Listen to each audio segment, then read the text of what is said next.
here we are. We've got another Hilux in the Prado Hospital. So I don't know what is going on with Hiluxes in the Prado Hospital. We're doing a 150k service, so a few things like that.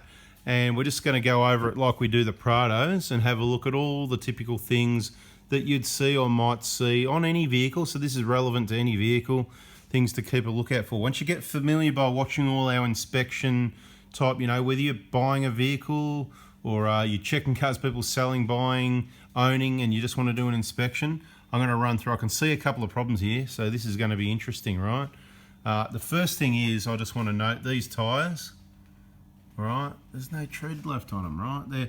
You don't need to run them this low. They're unevenly worn, so these are really like there's no tread there, and they're feathered on the inside. You probably can't see it in the video. I'll just kind of go like that a bit in the middle of the picture. Each second, you know, it's like it's not good wear, so you haven't got a flat bit of rubber on the road, so it's kind of not safe. Now you've got some nice Dobinson's coils in there, but it's got the TGM gold in there. Now I'll tell you what the problem with those are. The problem is way too much travel. I can tell you by looking at it, the angle of the CV, see that? You can tell this vehicle doesn't go off-road or doesn't go off-road much because the angle of the CV is such that with a bit of pressure, it's like a uni joint, right? So it's like you know, you got your ratchet and your extensions and your uni joints. Same thing, when you go too much angle, it just wants to cock up. And there's a tripod in there. These are aftermarket, by the way. This one's been changed. How about this one? This one, that's original. So this side's original. It's got a little sweat on it. We'll get to that. But this one's been changed. And look, this suspension may have been in for this owner. I'll ask him, obviously. You won't get to find out in this video, but sometimes you get a bit of feedback in other videos, which is why you subscribe and have the bell on. But definitely an aftermarket drive shaft, and I'd suggest possibly because of the angle. So when you've got too much travel and it's letting everything come down too much like this one, massive angles, and the inside, this outer joint is very strong. There's balls and things in there, and it doesn't kind of come out. But up here at this side, usually you've got it's a tripod basically, and it's inside that inner cup, we'll call it. And basically, yeah, too much angle. It kind of like smash it. The bearings go to step out, smashes the bearings, rips the boot, and it comes flying out. You can actually, if you're out on the tracks and it happens, you can sort of just pop it back in, flex it up, and you'll pop it back in because the bearing's already smashed, and it'll get you home. You can actually drive on it, believe it or not. It'll just be like jingle bells. We'll call it jingle bells. It'll just jingle away because it's loose in there, right? Obviously, for safety, keep your speed down to 60 k's or whatever, just in case something does happen.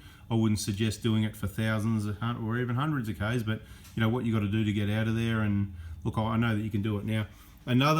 This isn't necessarily a problem, but the combination. See the coil springs, the way the upper arm's coming right down, interfering with the coil spring. Now, as it turns out, it might not be hitting, it's sort of fitting in between, and sometimes they do come down, but you know, this is to the point where, look, so the ball joint's just about hitting on the spring, right? So too much travel, in my opinion. TGM, whatever, gold color, so what are they called, XJS? I don't use them, I don't look at them.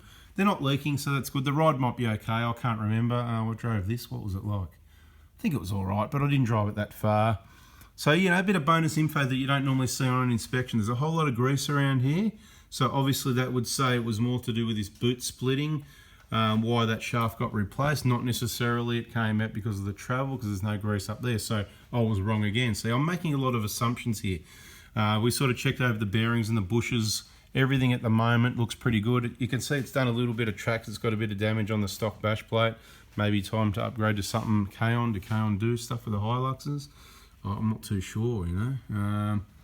Same thing here, you know, just got that big angle, and that's probably could be what's pulling on the genuine boot a little bit, because it's only 150k, right? So this is service inspection at 150.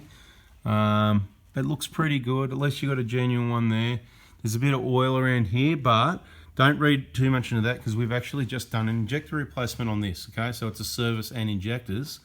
And of course, some of the fuel leaks down off the common rail, so some of it could be that. We're not there yet, right? We're just having a bit of a look around.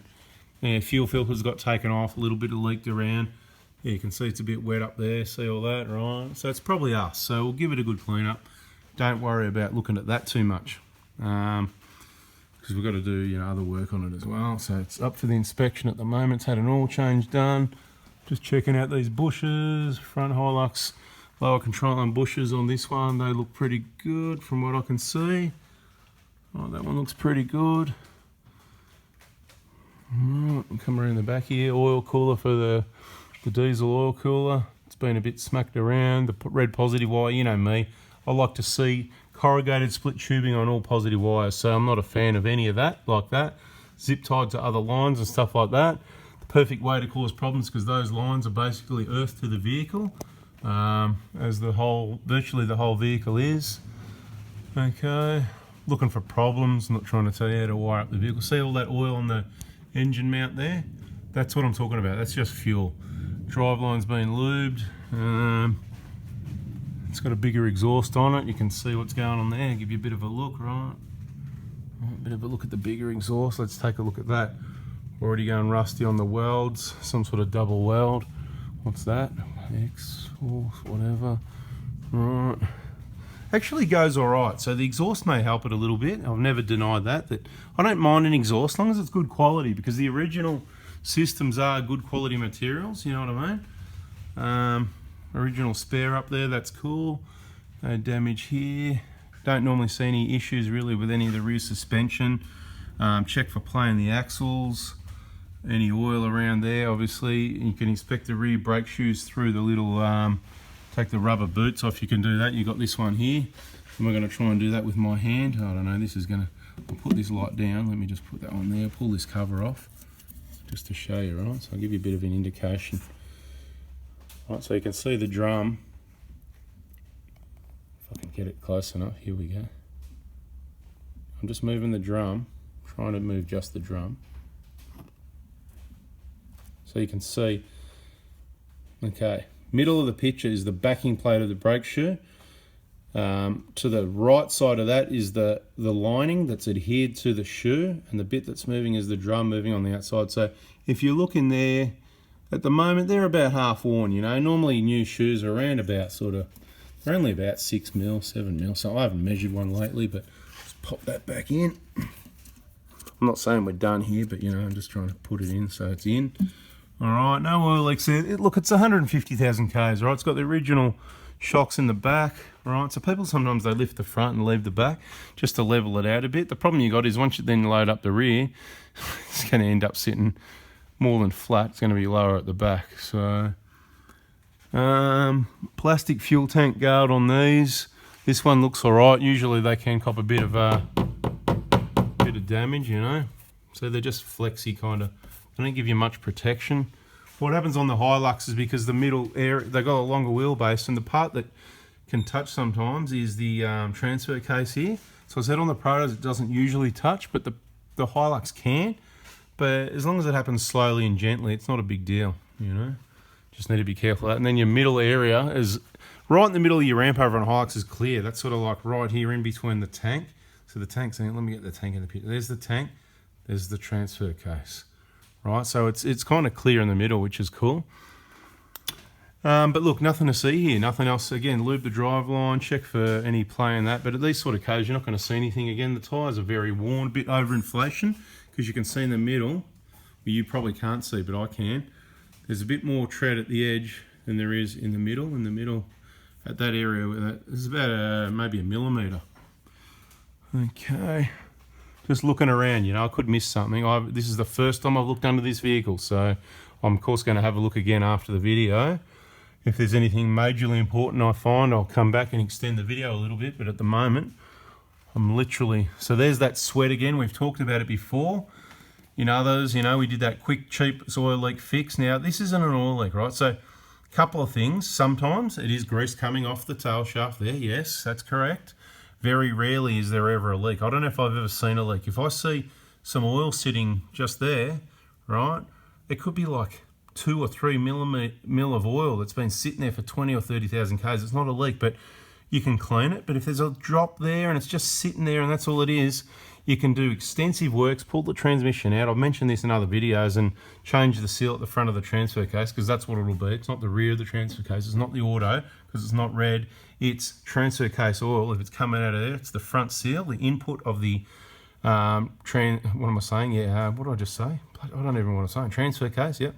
So where those bolts are, that doesn't actually seal up. So it's just a bad look, right? It just looks bad. So if you don't mind that look bad, then don't worry about it. If you just want to clean it every now and then, hit it with a degreaser and a pressure washer. If you want to make it look neat and tidy, and you can, it's up to you. You can put that little thing of RTV you can put there. And like I said, the RTV works bloody wonders in so many places. But in this case, it could be partially, you know, from some grease, but there's not a lot of grease there. But does the grease go right up that side? That's my question. But it's certainly not bad enough to report to a customer for a repair or anything like that. Check that all your bolts aren't missing from your transmission pan. That is starting to get a little bit of a weep, right? It is the, perhaps it's been off. I don't know, is that original, the red stuff on the, trying to remember the number. I need to get the model number. Can you see that there? Hard to see. I wish I had a rag to clean that tag there. Anyway, it doesn't matter. Bada bing. There's the sump plugs. Good. Nothing to see here. Without the bash plates off, that's all we're going to see. I don't know that we're going to see anything else. Yeah. All the boots. It's pretty well typical 150,000k stuff. Oh, look at that. Amazing. Look at that. It's all clean now. Look at that. So 30-40 LE. I thought it was called an A343 or something like that anyway. Whatever, maybe there's different models. Definitely made by Asian, made in Japan, quality, just like the A750F, absolutely love it. Anyway guys, I'm out of here. We've inspected a Hilux. Hopefully you got a bit of an idea on some things to look out for. And like these CV angles with extended shocks, struts, you know, not necessarily the best idea. Thanks for watching guys. Please subscribe, turn the bell on. Bada bing, bada boom. We're out here. See ya.